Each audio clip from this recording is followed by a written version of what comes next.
This is the second interview that we have conducted with people deeply involved in the horrors that are taking place in Israel and in Gaza at the moment. Our last interview was with Yuval Noah Harari, who's an Israeli, and talked passionately about the experience of pain, the pain that he feels from the horrifying terrorist attack from Hamas. And now we have an interview with the Palestinian ambassador. Please remember in listening to these things that we are trying to get as many voices to be heard. This isn't our me endorsing particular positions. It's about our strong belief that the only way that you can begin to understand this conflict and this tragedy is by hearing these voices from every side. Welcome to The Rest is Politics with me, Rory Stewart. And me, Alistair Campbell. And this is a special episode of The Rest is Politics with a very special guest, Husam Zomlot, who many of you may have seen in recent days on the media in his role as the Palestinian ambassador to the UK. And we're hoping we can go a little deeper than many of the interviews that he does manage to do with a man who was born in a refugee camp in Gaza 50 years ago, weeks before the Yom Kippur War, on whose anniversary the current crisis was unleashed by the Hamas attack on Israel 9 days ago. He's devoted his life to what we might call the Palestinian cause in various capacities, been an advisor to the UN, strategic advisor to Palestinian President Mahmoud Abbas, member of his Fatah party's Revolutionary Council, ambassador to the US until the Trump administration shut down the Palestinian mission ahead of recognizing Jerusalem as Israel's capital, to much anger and distress in the Arab world and beyond. And he's now ambassador in London, totally plugged into the Palestinian Authority, which governs in the West Bank, though not his Gaza home, which is under Hamas control. Right now, October 2023, as the bombs fall and up to 1 million Gazans flee their homes, and as the world fears the conflagration that might follow, that Palestinian cause, that they get their own homeland as part of the two-state solution we've been talking about for decades, feels a distant, if not impossible one. So how do we get here and where do we go now? We're hoping that the ambassador can help with at least part of the answers. So thanks for being here. I think I'd like to ask first of all about Gaza. I've been to Gaza, Rory's been to Gaza, but you lived there for much of your life, you grew up there. At the moment we're seeing Gaza in a way that is kind of pretty horrific, and the pictures that we're seeing. But what's Gaza like in what I might call normal times, non-crisis times? What's it like to live there? Beautiful, warm, generous, and a very strong sense of community. And it's very strategic location on the shores of the Mediterranean and just at the edge of all civilizations. You know, it's literally on the crossroad between Asia, Africa, and Europe. Cyprus is only miles away from Gaza. And our people, the Palestinian people in Gaza, have been renowned for being very well rooted. And Gaza as a city was a key sort of urban center of Palestine before the Nakba and the creation of Israel. And that's why Gaza now has more than 70% of its population Palestinian refugees like myself. I am not originally from Gaza. My parents were forced out of their homes in the Nakba events of 1947-49 and the mass expulsion of 2/3 of the nation at the time. That tells you the strength of the Gaza society to be able to do so. No other Palestinian city was able to accommodate and receive. So the Gaza culture is a culture of accommodation and generosity and welcoming. And this is repeated as we speak. My sister lives in the south of Gaza, and Israel has asked 1.1 million Gazans to move to the south. So she has to accommodate in her small house. I call her every hour to make sure that she's still alive and her kids. But in between these calls, I see the beauty of that society, the real human aspect of that society. So did you enjoy growing up there? Absolutely. You know, I was born in a refugee camp to the very south of Gaza. And it has a story. When my father and my grandfather and parents were forced out of their original homes in what became Israel from our properties, my grandfather used to ask his colleagues, are we still in Palestine? They would say, yes, yes. At one point in time, my grandfather asked, are we in Palestine? They said, yes, but Mr. Shahada, his name, if you take one step, it will be Egypt. There I was born, Alistair. There. He wanted to protect his family as much as possible from the Jewish militias at the time attacking the villages, but stay in the homeland. So that's the reason I was born in a refugee camp in Rafah, to the very south of Palestine. And since then, when I was born and raised, I didn't know anything beyond the camp, the refugee camp, but that was my life. And that was the most beautiful life I've had. And, because we shared a collective experience. Everybody was being forced. Everybody is a refugee. Everybody comes from somewhere else. But that collective experience made such a sense of togetherness, such a sense of collective being. I'll tell you, it sounds like a joke. I didn't have one mother, as if one mother is not enough. One mother is too much sometimes. When I was a child, I had 20 mothers all over me. Ambassador, can I come in? So, just to try to for a British audience. So, if you go to somewhere like Nablus, you have a sense of a very, very ancient city. You have a sense of Roman streets.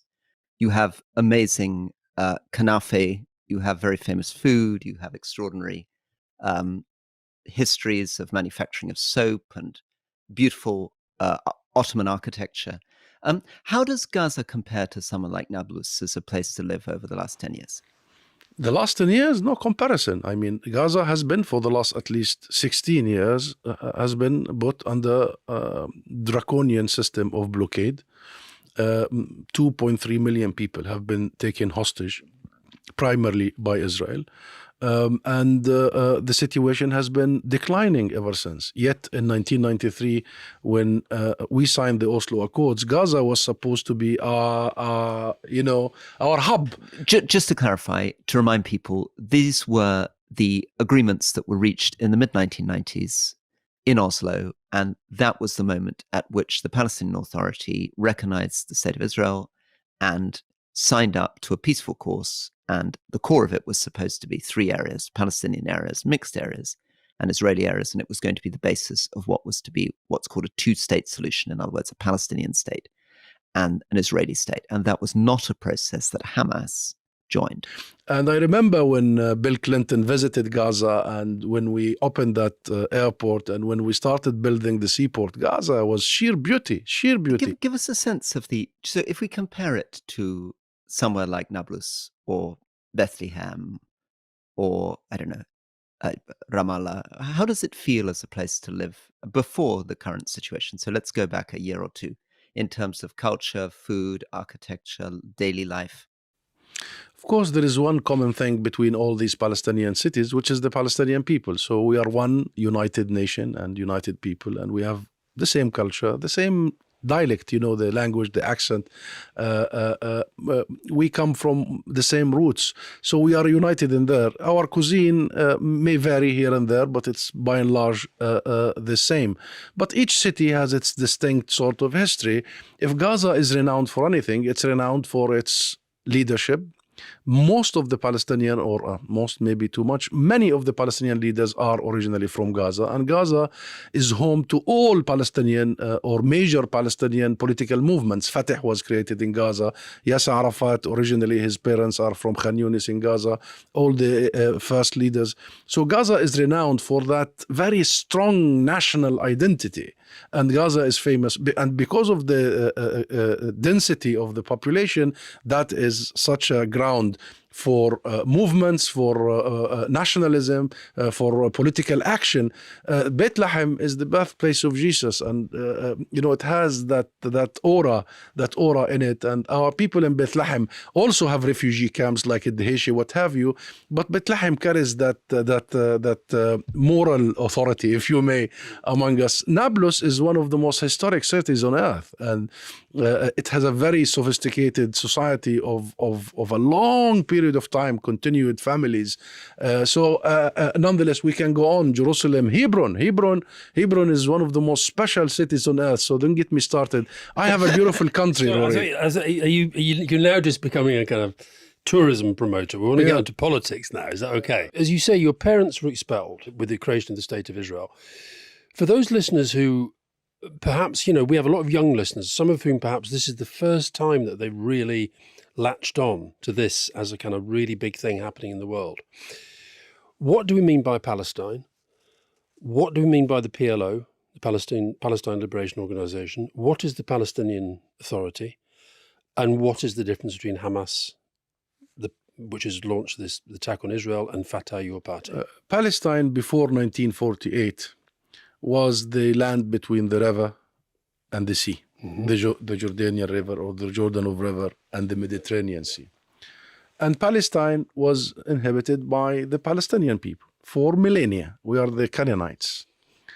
And Palestine is the cradle of civilization, and almost every prophet you can think of is there or has passed through there. It is the birthplace of Christianity, Bethlehem. And Palestine has been renowned for it being the cultural and economic hub of the region. And that's why when 48 happened and after 48 catastrophes, the Palestinian people who became refugees in their own homeland and outside have become the teachers and the professors and the lawyers and the doctors of the Arab world. The story started not in 1948, it started in 1917, here in this very city, in this very country. When Lord Balfour, the Balfour Declaration, the Secretary of State at the time, the Foreign Secretary, issued a declaration, a promise, promising our land, our country, Palestine, and in that promise, completely denying us the definition of peoplehood. So in that promise, the declaration was we would support the creation of a homeland for the Jewish people, but then it continues without prejudice to the rights of the non-Jewish. Can you imagine the non-Jewish minorities? Us, for millennia, us who have exported every religion, us who owned at the time 96% of the land, 98% of the land, and we're 96% of the population.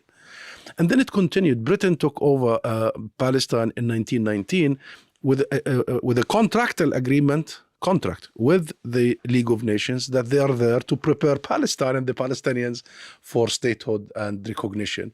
And so we were denied nationhood and peoplehood in 1917, and then 1919 Britain came, and then it left in 1948, denying us our statehood and right to be recognized, and giving birth to Israel without really even acknowledging.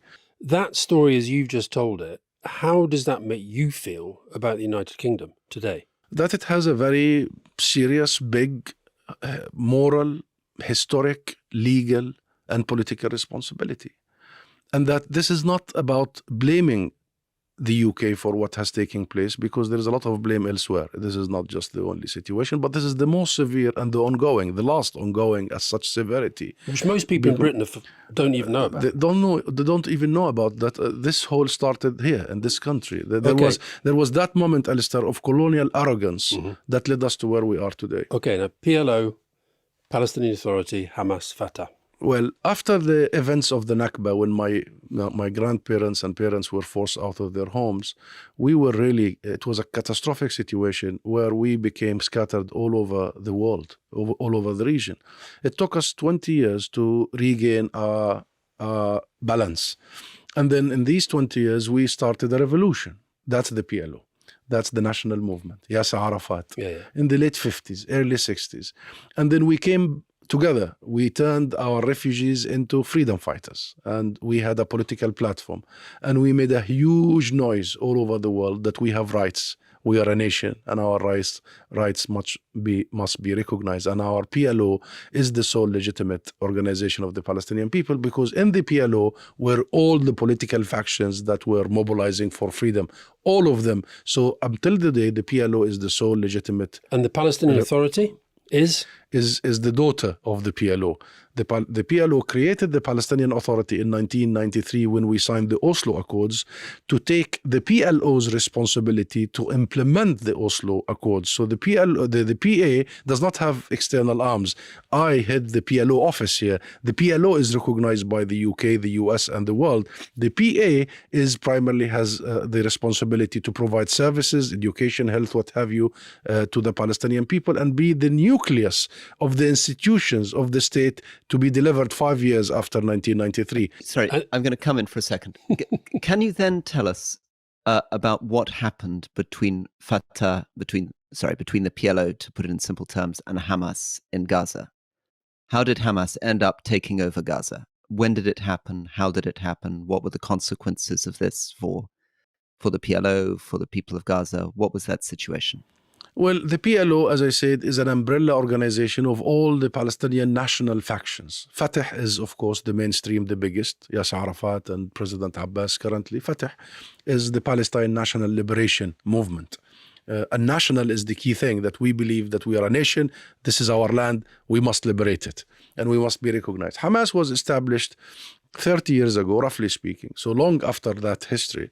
And their thinking and ideology was more directed by Islamic teachings, and that Palestine is primarily a place that belongs to the Muslim nation. And there we had our disagreements, that we are a nation, and among us there are the Muslims and the Christians and the Jews. By the way, the history has been underestimated how many Palestinian Jews there were before Israel was created. And by the way, we still have now in Nablus, Rory, you asked about Nablus, a big group of Palestinian Jews who live in the mountain there in Nablus. But nonetheless, we had our differences and disagreements, naturally so, which led to the difficulty of including Hamas, since it has been established, into the PLO. And therefore, until now, we couldn't find that balance and that equilibrium and that understanding that you cannot be part of the Palestinian umbrella if you do not agree on the ship and the leader of the ship, the captain, and the final destination of the ship. Our final destination in this national ship is ending Israel's occupation, establishing a state of our own with East Jerusalem as capital, resolving the issue of refugees in accordance with international law. In 2007, Hamas basically kicked Fatah out of Gaza in a military assault and took control of the city. Can you explain that situation? Explain what happened in 2007. Very unfortunate, and has really did hurt our national project, our national standings and relations, and our international standings. In 2006, there was national elections, parliamentary elections, and presidential. The presidential was won by Fatah. President Abbas was elected by a majority. The legislative was won by Hamas, not all of it, but they had more seats than Fatah. And we will talk, let's not get into the details of the system was complex and allowed for smaller factions, parties, etc. Nonetheless, they were handed the keys for the Palestinian Authority. Haniyeh became the prime minister, because he's the current leader. Yeah. Haniyeh became the prime minister, and they picked their own ministers. All of them are Hamas. So the PA has become fully Hamas, sort of. Unfortunately, Hamas couldn't really handle the situation. Number one, the international community, the West, primarily laid siege on the government because they didn't agree with the Hamas platform. The reason for this is that from the perspective of the West and many other countries, Fatah, which is the organization that the ambassador represents, was seen as having signed up to the Oslo Accords, having renounced violence, and having embraced a peaceful approach. And Hamas was not committed to that process and was identified by many countries, not all, but by many countries, as a terrorist organization. And that was one of the reasons why people were reluctant to recognize them, even though, as you say, they won the elections. Yeah, but the question is, why would they win elections when people give the verdict for Fatah for the presidential? And by the way, I represent the PLO, not Fatah here. I am Fatah, but I represent the PLO, which Fatah is part of. But people were not really, I think, in that election, they were punishing us more than they were, casting a vote for the other side, simply because the peace process that we promised our people to lead to statehood and liberation and independence and dignity and prosperity and equal rights has been made to fail by Israel, because our people saw that settlements quadruples, that East Jerusalem is littered with settlements, that the West Bank has turned into a Swiss cheese, that settlers are forming into militias and attacking them. So people didn't believe that we were serious as a national movement. And our last sentence, that all the commitments we made, recognizing Israel, recognizing the international resolutions and committing to nonviolence and negotiations, Israel did not deliver on the one thing it was supposed to do, roll back its occupation. And the US-led international community did not do the one thing they were supposed to do, to enforce rules on Israel, and Israel to do so. Again, the settlement situation is very fundamental to this, because the way in which the agreements that came out of Oslo were formed is it was supposed to define what was Palestinian territory, what was mixed territory, and what was Israeli territory. And the whole idea of the two-state solution was based on trying to create a contiguous Palestinian state. At the same time, there was a settler movement, and the extreme edge of the settler movement are men such as Smotrich, the current finance minister, and they very much do not accept the Oslo Accords. They want to push settlements of Israelis into areas which are, in international law, meant to be Palestinian territory, hence this phrase, the occupied Palestinian territories. And when the settlements are created, the Israeli government, the state, the military then protects those settlements, meaning that Palestine then ends up with these settlements emerging, some of them very, very aggressive, getting into big confrontations with people, and by doing so has divided up the Palestinian territory into more than 100 separate segments because the Israelis are attempting to keep these settlement enclaves, and they're not stopping. The settlements are continuing, and part of the problem, and this is within Israeli society, because Smotrich is not representative of all of Israeli society, but on the far right extreme of this, that part of the settlement movement, people like Smotrich are saying he wants to take over the whole of Palestine, and he's saying that either you accept or you leave, or if you try to resist militarily, we'll kill you.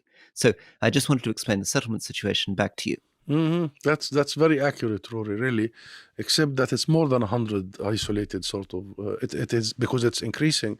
And Smotrich and Ben-Gvir have managed to create settler militias, and now they are committing whole sort of mass destructions and attacks on our villages on a regular basis.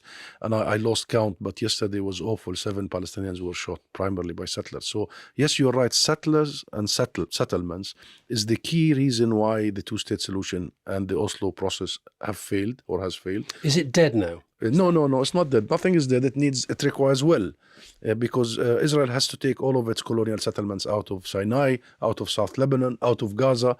Under real pressure, it could happen. The problem is Israel never faced any serious pressure or consequences since the signing of Oslo. It was supposed to receive serious pressure if it builds one brick, but it didn't receive any pressure, and therefore it continued unabated until today.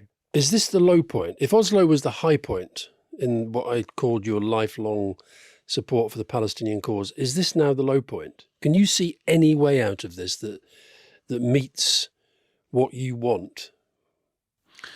Yes, I think so, because the low point has been happening since we signed Oslo, that we were able to provide an alternative path. But in these 30 years, Israel, together with its allies, has managed to close every single avenue possible, political or legal. You know, not only the settlements and the erosion of the two-state solution, but also our ability to resist peacefully, like going to the ICC. You cannot imagine the pressure not to do so by the US and the UK. Like going to getting an advisory opinion of the International Court of Justice a few months ago by the General Assembly of the United Nations, and the UK so aggressively oppose our attempts. So blocking all these venues has, in my opinion, led to a very low point. But is it not the case, though, that what drives them down the road that they go down is the feeling that there remain powerful forces within the Palestinian community, and which we've seen just 9 days ago, that literally does want to wipe them out. So that's what drives them to the extremes that you then say are what caused the problems for you, who is trying to be more moderate. Yeah, and Ambassador, can I just sort of reinforce that? Because I think there are sort of two different questions. There's the question of the territory which Israel took after 1967 and the territory where the settlements has been put in. And Yes. then there are the 1948 boundaries. And I guess the fear from some Israelis is that the demands of Palestinians are not just to return to the 1967 boundaries. They want to get rid of the 1948 boundaries. They want to get rid of the existence of Israel itself.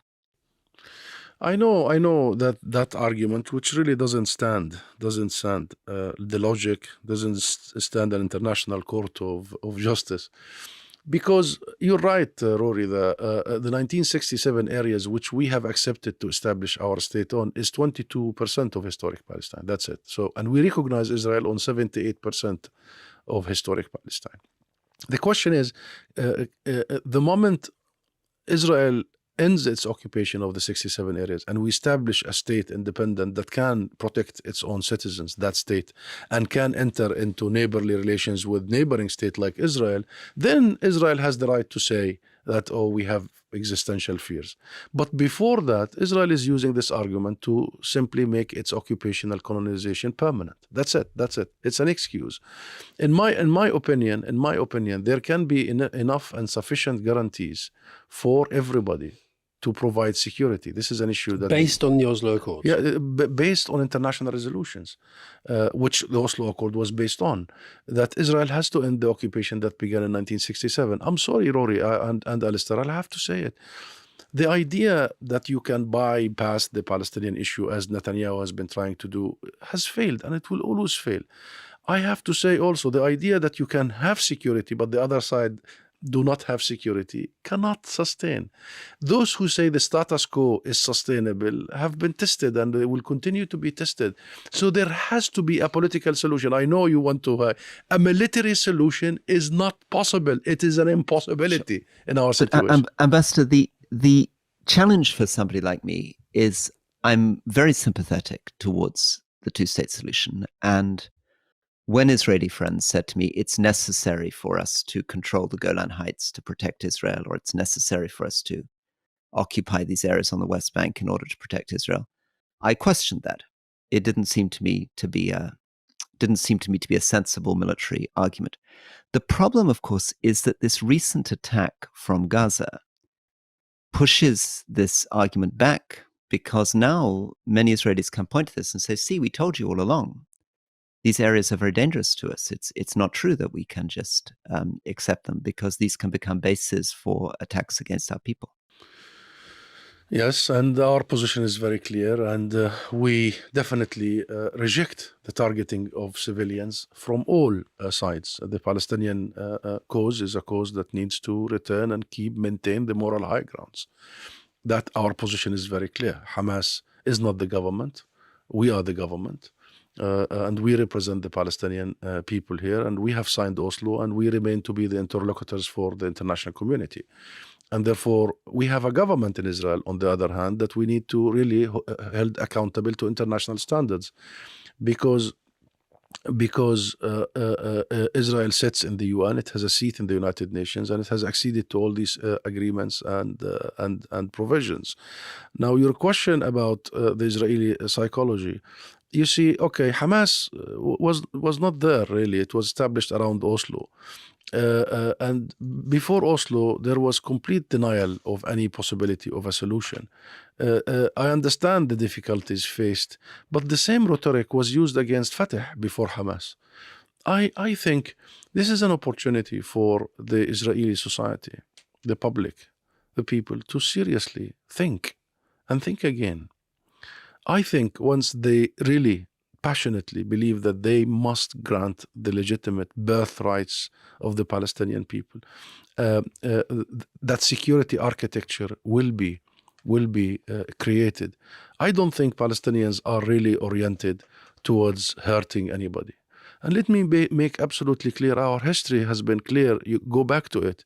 We are a nation and a society that knows what is the meaning of living together in harmony, the real coexistence in everything. It's Jerusalem and Bethlehem.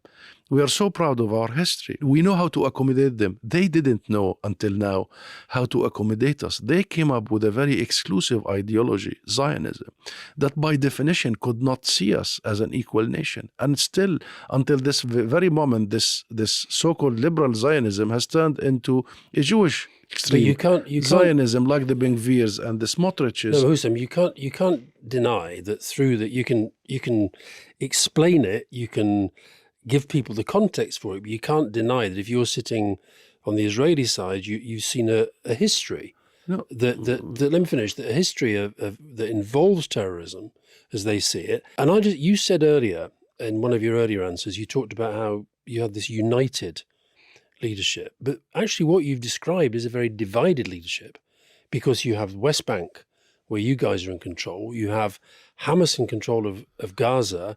That allows them to do things that you can then say, well, we wouldn't do it like that. We don't want to operate and like of course, that. Hezbollah in Lebanon. And Hezbollah in Lebanon as well. Yeah, I so understand. I understand. You can see why they sit there thinking, we are... Okay, let me answer that. First of all, I didn't say we have a united political factions. I said we have a united people. Our people are united, and our people are united by the fact of our oppression, because we face the same oppression, whether in Gaza, in Nablus, in Jerusalem, in Khalil, anywhere. So we are united by oppression, and we as a people united in our goals. We have one legitimate political system, that is the PLO, missing Hamas. So we need to find a formula, but unless we agree on the principles, that formula needs to be there and firm. What formal links or informal links are there between the two? It's important, because for a lot of people, they don't understand how this works. So do you have any control over them at all? Well, there were so many attempts at dialogue, including very recently. There were so many rounds of attempts at bringing them under the umbrella of the PLO and engaged in national elections again. So we renew our democratic process, because we pride ourselves as Palestinians to be in a region that is not very democratic, but yet we are. So we offer elections, and our elections are monitored by people like President Carter, and they brag about how transparent and democratic it is. But no, there hasn't been one for a long time.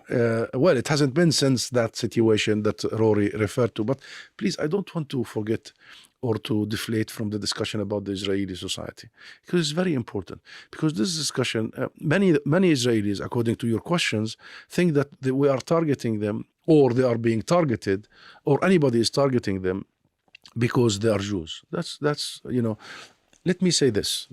By the way, the most adamant vocal voices for Palestine in the world are all Jewish. Very strong voices, from Noam Chomsky downward, and many of my friends. This is not an ideological or religious conflict. This is a political issue. It's very ridiculous that people think that had our oppressors, colonizers, besiegers been not Jewish, we would have been okay with it. No, of course not. Our issue here is not the identity of our oppressors. Our issue at stake here is the fact of our oppression. That's the issue. And our situation is, and what we are trying to do here is to say that we are in odd, not with you as Jewish or with you as Israeli even. We are in odd with you as an occupier, as a colonizer, as a soldier that imposes a system of racial domination, apartheid, very well documented by Amnesty International, by Human Rights Watch, by numerous Israeli and Palestinian human rights organizations, B'Tselem, what have you. We are equal human beings. Do not underestimate, this is my message to them, do not underestimate people's desire for freedom. And when they desire freedom, and when they don't accept your control, they will find hundreds of ways to try and make their voices heard. Now, there are of these ways that we don't accept, and our approach is very clear. We believe in the power of nonviolence. But even those who try nonviolence, like myself, you know what the Israelis call me? Diplomatic terrorist. So they have a ready thing for anything. We are not allowed to use if you use armed resistance, you're a terrorist. If you use peaceful resistance, they call you a violent activist, and they shoot you, by the way. And if British people, like yesterday or Saturday, tens of thousands in the streets of London and Manchester and everywhere, Scotland, they call them anti-Semites. If you really come out and support the rights of Palestinians, if Jewish people, and many of them, come in support of justice in Palestine, and I tell you, you will be amazed how many of them there are. They told them self-hating Jew. What are we supposed to do? What are we supposed to do? Not peaceful, not armed, and Rory is not peaceful anymore. He wants to come in. Okay. Rory has his hand. Is he frozen? I think Rory's frozen. This is a big question. I mean, if your political venues are blocked, Your legal venues are blocked. Your international venues are blocked.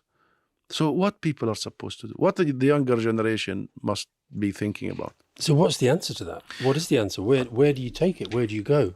I think the answer to that is not solely the Palestinian experience. It has to be the global experience, the human family. We did not establish the post-World War II global order for nothing, Alistair. It took us horrors, massacres here in Europe, horrors. I mean, the most heinous crime in history was the Holocaust. 6 million Jews were slaughtered by the Nazis. And then we all learned the lesson, never again. And the never again brought about the international system. The international system created two things, Israel and rules. Unfortunately, Israel and rules have been in odds with each other for 75 years. We need to ally Israel and rules once and for all. And Husam, I guess we were talking to Prince Zaid, the former UN High Commissioner for Human Rights. That's an interview that we'll be putting out after yours, Ambassador. And he was talking to us about what he calls the tribalism of pain, the problem that people have empathizing with the other side. And we also spoke to Yuval Noah Harari a few days ago, and he said, he had close relatives there being attacked by Hamas. He was seeing peace activists being murdered in their beds with their children. And he said that psychologically, it's almost impossible at the moment to feel for the other side. He said, he's somebody who's very committed to the idea of decent treatment of Palestinians, but he finds it very difficult at the moment. And then he said that he imagined the same was true for Palestinians, that Palestinians also at the moment find it difficult to empathize with the suffering of Israeli civilians, that on both sides there's a tribalism of pain. People cannot feel each other's pain. Well, if you allow me, Rory, can I take a disagreement with that?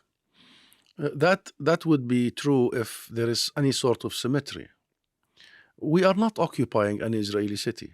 We are not colonizing any Israeli areas. We are not laying besiegement on an Israeli population. We are not imposing a system of racial domination and apartheid. And we're not. We are the ones under occupation. And therefore, you cannot equate between the occupier and the occupied. Between the what Yuval said was that you can be victim and perpetrator at the same time. Okay. And I think that's what I guess what people, and I've watched lots of your interviews, and I completely understand you get frustrated. The same questions you want. Ask me why. No, ask me why. I'm going to ask you why. Please ask me why, because everybody thinks that I don't want to condemn violence. I was a UN official and then academic, and I studied here at the LSE, and I went to Harvard. So I could have led a different path. I chose diplomacy because I passionately believe in the means of nonviolence to attain our rights. But I refuse the premise of that question, because once you accept it, it's a framing mechanism whereby we become the aggressors. When in fact, the source of all aggression, the beginning of all aggression, is the state of military occupation. But the beginning of beginning of peace, Husam, might be the acceptance of each other's victimhood, if you like, the acceptance that both suffer pain and both therefore need to accept the pain of the other before they can actually get together and talk. Can I be very blunt here? Okay, we have been the ones massacred by Israel, and we haven't done, what happened on the 7th of October, we discussed it, has never happened before, like this, at this scale. And this on the scale, like this. The Jewish people are not our victims. They are the victims of the Nazis. And the issues here happened here. So practically, Alistair and Rory, we are the victims of the victims. No, but to get from where you are now, of the victims. Let me ask you this question. So the victims of Europe, the victims of Europe should also have a place in their hearts for us. We haven't perpetuated. Many of them do. Perpetuated the atrocities. You just said that many of the people who go on these marches are Jews. Many of them do have that feeling. Of course. Right. But so let me just ask you this question. You've been a diplomat. You've been an economist, you've been an academic, you understand this political scene inside out. And yet you say you still have hope, you can get there. Of course. Who do you negotiate with at the moment? Where does it go? How does anything start unless you can say, well, the international community should do this, that, and the other, but ultimately, unless you, the Palestinians, have some mechanism by which you can build trust and mutual respect with Israelis, this goes nowhere, doesn't it? We will have to find a way to do the following. Number one, the settler movement in Israel has taken control of Israel itself. Right, but that's for the Israelis to change. Okay, you can't change that. Yeah, but how do you negotiate with a person like Smotrich, who's now the finance minister? Very hard. Very hard. And Rory is very accurate because Smotrich published what Rory said. He published it. It's public. Either you accept being a slave in your own land, or you flee, or you die, or we kill you. I mean, you negotiate with such a mentality. The Israeli people need to come up with a leadership that believe there is a different future. Netanyahu was a politician, not a statesman. Israel had Rabin at once, who decided, okay, this is the line in the sand, we cut it. Unfortunately, he was assassinated by an Israeli fanatic. And guess the supporters of that fanatic are now where? They are in government. In government. So, and these settlers in the West Bank, and this is the problem with the Israeli public, and I'm going to come to the Palestinian public.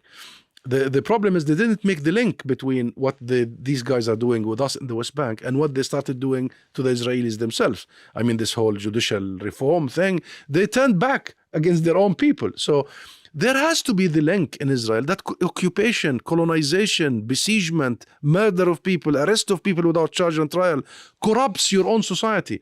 And the outcome of that is the Ben Gvirs and the Smotrich and the Netanyahus. One of the things I don't understand is what on earth Hamas really thought they were doing in this attack 8 days ago. Because they're not Islamic Jihad. They had a state. They were a kind of government. They were running social services. They were running education. And by this attack, they have guaranteed that they're never going to be a government again. I mean, it was a... And also, I think most Muslims feel very strongly that you don't attack civilians. That's true. And most of my Muslim friends, of course, they feel strong solidarity with the Palestinian cause, but they're uncomfortable about Hamas killing women and children in this way. It's not comfortable for people. So what did Hamas think it was doing? What were they? I haven't seen verified accounts of that, and I'm really eager to see. But if this happened, I would be the absolute first, not only to condemn it, but to shout out that this is non-Palestinian, this is non-Arab, this is non-Muslim, we are innocent, and we disown such act, because we belong to a culture that definitely forbids such thing. And we, as the victims of such attacks for 75 years, should always make sure that we do not blur the lines here. Having said all that, I don't know. Please talk to them. And I don't know what has gone in their heads. I really don't. I truly don't. It was... They must have known this was the reaction. They must have known that a government like Netanyahu's was going to do what it's now doing. I am surprised, like everybody. I'm surprised at the incident, but I have to say, I have been warning everywhere I go, in media, with governments here and elsewhere, that something is coming, because, politics is like physics. It does not fancy vacuum.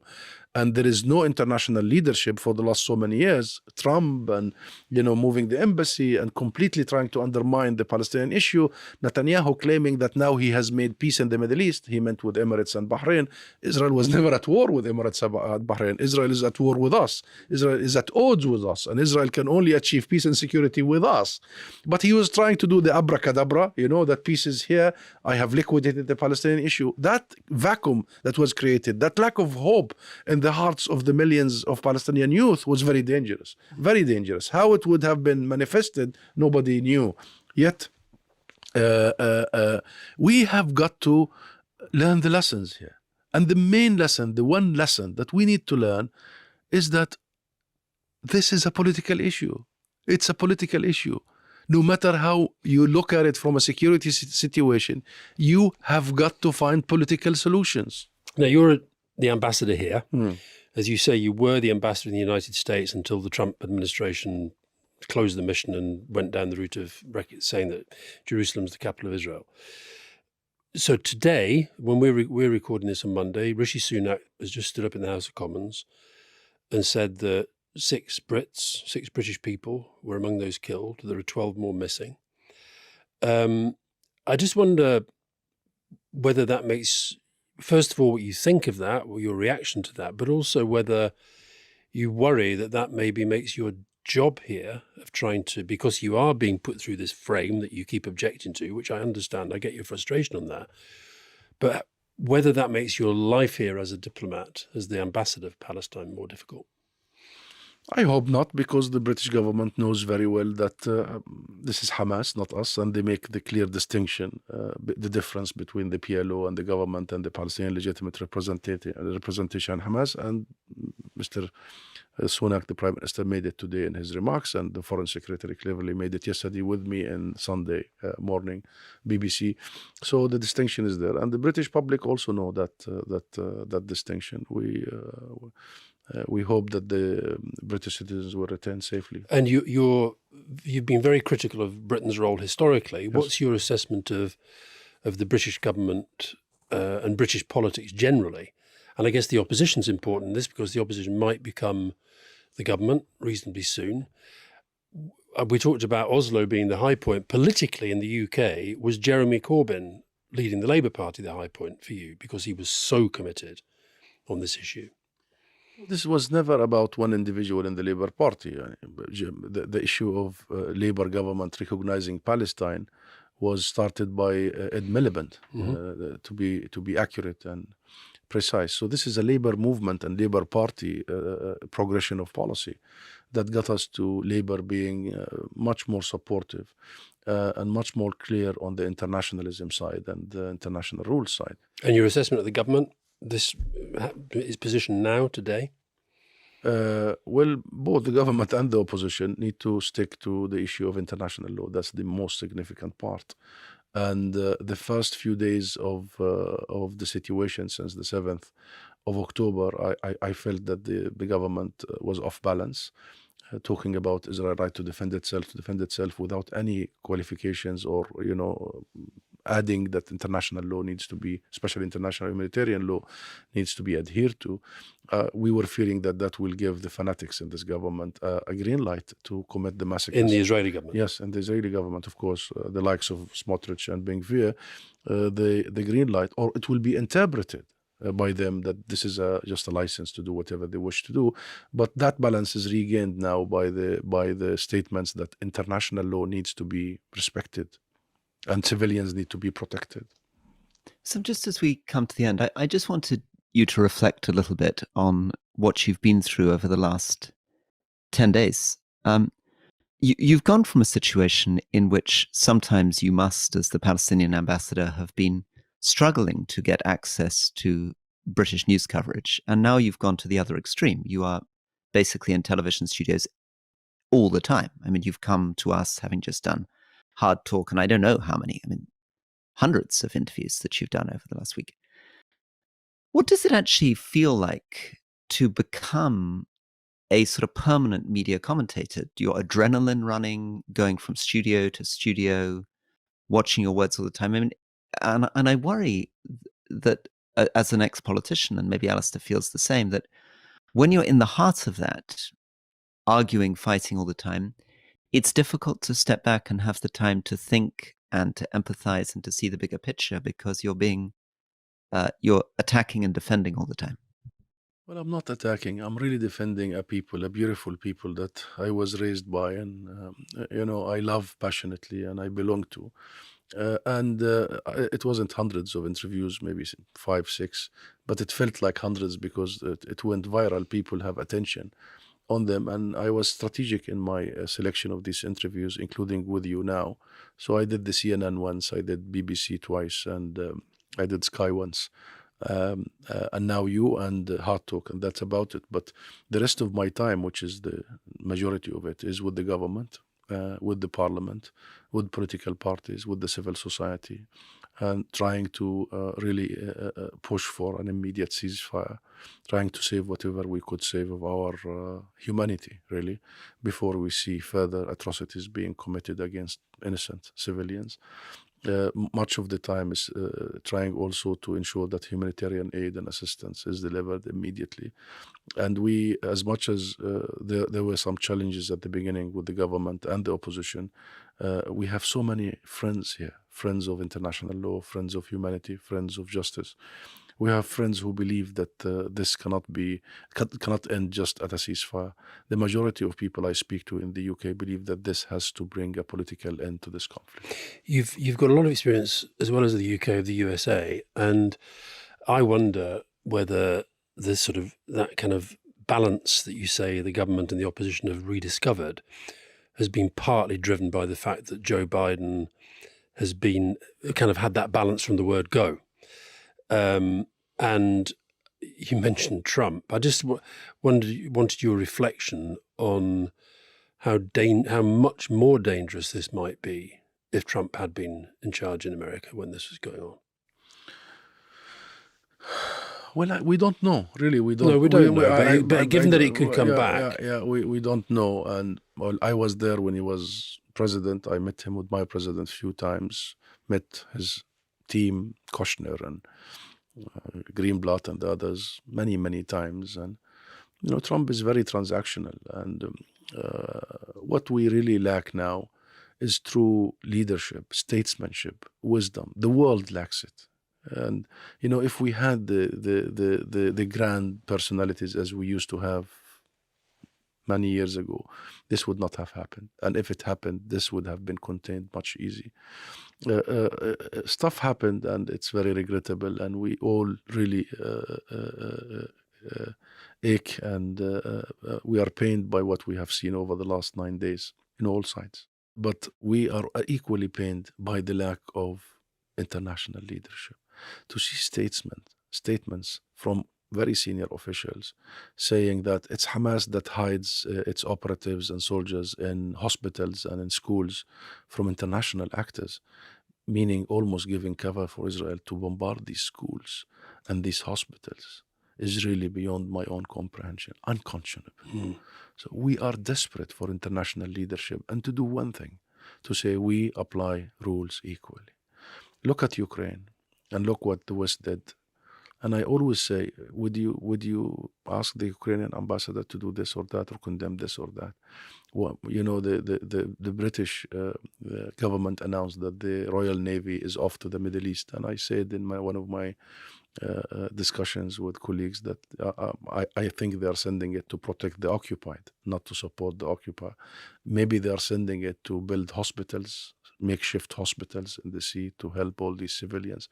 So this is a time when every nation, including the Palestinians, need to feel that there is such a thing as international system, there is such a thing as rules, and there is such a thing as these rules are applied equally, and there is no one race or one kind that is a lesser of a nation, lesser of a people, or a children that are lesser of a God. My final question is really just to ask you, I heard you talking earlier about you were talking about your sister, you phone regularly, you've had other members of your family who've been directly hit, injured. Yes. So one, how are they? And you're here working around the clock, as you say, trying to kind of keep on top of things and influence government, influence opposition, influence media and so forth. But you're also having to deal with that. Presumably, can you get through to your sister every time you phone her? How does that working out? And it's becoming more difficult. And what's happened? What happened with the rest of the family that got hit? Well, a cousin of mine, her husband, her 4 children, and her mother-in-law and father-in-law were sitting in their home just at the beginning of the Israeli bombardment, and boom, their home was bombarded by an Israeli missile. My cousin died, her husband died, 2 of her children, 4 years, died. The other 2, who are twin, are in intensive care. I heard last night that one of them, the boy, it's a boy and a girl, Carmel and Karim, I heard that Karim is in a very difficult situation. So it's really heartbreaking And my sister lives in the south of Gaza. So when Israel asked people to leave en masse, i.e. mass expulsion from north to south, and you know what, Rory and Alistair, it's important to remind people Gaza is only 300 square miles. It's 1/4 of the size of London. 1/4 of the size of London. It's a very small, and it's inhabited by 2.3 million. So to ask 1.1 million to move from one dense area to another dense area is crazy. But then my sister, being the gorgeous lawyer she is and the very generous, opened her doors and her home that should not accommodate more than 7. You know how many people live with her since the start of this? 150. It's almost like a movie of horror. Blackout, no electricity, no water, no food, no supplies. They don't know when the next Israeli missile will hit. She sent her child, my nephew Ammar, yesterday to a shop nearby, just nearby, to buy some groceries, knowing that Israel has announced that the south from the valley of Gaza and southward will not be attacked, so people should go there. But she lives in the south, beyond that valley. And then the building where her son was going to buy was bombarded, and one of his siblings took a video of that. I bought it on my own social media. He was saved by a split of a second. He went out of this huge smoke. Ammar is 8 years old and he is full of life. So I can't describe to you how reckoning that an entire people right now in Gaza, they have to make choices like, should we move? Should we leave our home? Should we go to the south? Should we stay? How do I protect my children? I can't tell you how people who have kidney failure and they must do dialysis every 3 days in a hospital. Now they can't. They can't. People who have diabetes, who need a refrigerator to put their insulin. What Israel is doing is nothing short of war crimes and crimes against humanity. They are punishing the people who have nothing to do with this. You know how many doctors were killed in the last few days? 41 healthcare workers were killed, most prominent Gaza workers. They are even deprived Gaza of major health capacity. So injured people and ill people now are asked to leave hospitals. They bombarded the hospital the day before yesterday, El Ahli Hospital, which belongs to the Anglican Church. So sponsored by the Anglican Church. And Israeli spokespeople appear. That's why I spend some time in the media, because I hear all these lies. We will never and we will not attack a hospital. We are not after the Palestinian people. We are also only after Hamas. And when I hear these lies, and I am on the phone every hour with my own family, I feel like it's a duty on me and on all of you to really call it out and stop these lies, because words kill. Ambassador, to just as my final conclusion, how is it that we can think about beginning to get the political temperature down? Because this is so passionate. I mean, I come back to Zaid Rad's point about the tribalism of pain. We interview an Israeli and we hear the most horrifying stories about atrocities committed by Hamas. We interview you, we hear horrifying stories about these atrocities that your family are experiencing. And these are like two parallel conversations. Nobody is recognizing that there is the other story on the other side. It's as though there's only one story. How do we get to a world in which people can acknowledge that both are happening, that you can be the victim and the perpetrator at the same time? Well, first of all, my heart goes for every single family that lost loved ones, and I know exactly how it feels. Second, I don't think we need really to invent the wheel here. We need to do 3 things. Number 1, we need to ensure that international humanitarian law is applied. That's it. That is it. The law is very clear, and it was not created for no reason. It was created after what we did to ourselves in the Second World War. Second, we need to create accountability. All those from all sides, Rory, who committed crimes must be brought to international justice.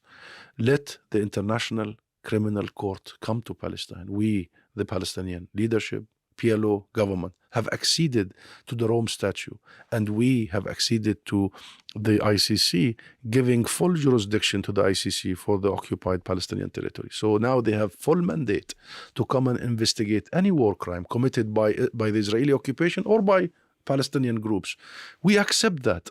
And this is the way forward, accountability, because we need to prevent next atrocities. It's a prevention act. It's a deterrence rather than just accountability for the past. Number 3, when there is such a thing as Security Council that was created to resolve conflicts, that all the world sits on it, that Britain has a permanent seat there, and decides 50 years ago many resolutions, we just need to create a venue to implement these resolutions. However, to expect the Palestinians to compromise even on 22% of the land, to sit with all successive Israeli governments who want to share part of the 22%. They want to meet us somewhere between Jerusalem in the west and Jericho in the east. They want to chop this piece of land and that piece of land. They don't really want to give us our full sovereignty on the occupied city of East Jerusalem. That formula has been tried for 30 years. It didn't work, and it will not work because it's a lose-win formula. I think we have the win-win formula. I think the international resolutions on the basis of the 67 is a win-win formula. And I think this territorial appetite in much of the Israeli establishment has got to be curbed. Well, thanks for so much time. You're very welcome. Thank you. I think that was a very, very strong interview. Thank you for your time, Alistair. You're most welcome. And Alistair already promised me that the 3 of us will go for a Palestinian lunch soon. Very good. Well, as long as we get some kanafe from Nablus, I don't mind. There is actually, and the best one. Okay, Rory. So he gave us a lot of time there, but he did. You pointed out that he'd been working on. He did look very, very tired by the end. I didn't sort of jump in because it would just led to another kind of toing and froing. I think it was pushing it somewhat to say there were no verified reports. Yeah, of some of the atrocities. There are definitely verified reports of women and children being killed, and I guess it's interesting, isn't it? How he kind of wants to condemn without condemning in a way, and he got very. I've seen him in his interviews where he gets very frustrated with the. Why won't you say what we want you to say in the way that we want you to say it, as it were? That's kind of what he sometimes feels, I think. But I thought that was, I think, what we were trying to get was the Palestinian perspective. And we definitely got that. And this presumably is something you're used to, Alistair. I mean, I guess we saw that a bit when we interviewed Jerry Adams, didn't we? I tried to push Jerry Adams on to get him to say that the Brighton bombing, in which, innocent women were killed, was unacceptable, and he wasn't prepared even, I guess, 40 years later to condemn the Brighton bombing. So I think if the ambassador was still here, he would say he had a greater distance from what's happened in Israel in the last few days than Adams and the Brighton bomb. But I suppose what I'm getting to is that your experience of the Northern Ireland peace process presumably is an experience of recognizing that the two sides on this were not really willing to recognize each other. Yeah, but that's why I was trying to get him to ask him who would you negotiate with now, and how do you? I can't see where this goes at the moment. I really can't. Now, there were we didn't really talk about any Northern Ireland parallels, but there were moments where that felt like it was going absolutely nowhere, and it was done. So I was just trying to get him, as you were, to do the thing about being victim and perpetrator at the same time, to accept that that's what's going on. But no, I think if you were absolutely locked in, you can't. And it's his job. It's his job, isn't it? To say it's his job. And I guess it's also. I mean, I was interviewing Theresa May on Friday, trying to get her to say nice things about Keir Starmer, which she was reluctant to do. I guess when you're in, as it were, campaign mode, you find it very difficult to. You don't want to give an inch. Clearly, we are working our way towards getting different voices on. And now that we've had an official Palestinian spokesman speaking, we will be looking for other Israelis to speak. Because I think we feel, you're always teasing us and saying we're not the BBC. It's not so much about balance, but it is about, I think the only way to really learn about this conflict is listening to these different voices from the different sides and realizing how little they often have in common. I mean, how much people are speaking in separate echo chambers. Yeah, absolutely. And we've got an interesting interview coming with Zaid Raad, who was the Jordanian UN High Commissioner for Human Rights, coming later. I mean, I think, though, what we're doing here is good, which is long form interviews, allowing people to express their views, and maybe not us analysing and judging so much as letting listeners come to their own conclusions. Well, I think hearing the raw stuff. There were lots of things that he said there where I could feel an Israeli sitting on my shoulder that'd be saying, well, "Say this, and what about this? What about this? What about that?" And I think whataboutery is one of the worst things that's happening at the moment. And actually, because there are so many people who are clearly following this quite closely, but don't really know that much about the history. I think the point he makes about Balfour, you mentioned it in your explainer, which I see has now had almost 1 million views on YouTube, Rory. You mentioned it in your explainer, but if you asked most people, even quite well-informed people, about the role of the Balfour Declaration in this, which it was the first thing he raised. He's basically saying, look, he wasn't quite saying this, but he's saying that if it wasn't for you lot, we wouldn't be in this mess. So I think that history is important. And I think it's also important. I thought actually he did pretty well in not being, there were moments where he was clearly just being the kind of, the table thumping, it's all their fault. But I thought he was much more reflective at points, and I've seen him in the other interviews he's done. Yeah. Well, thank you. And we'll obviously discuss more about this in the pod tomorrow. Yeah. Thank you, Alistair. Cool.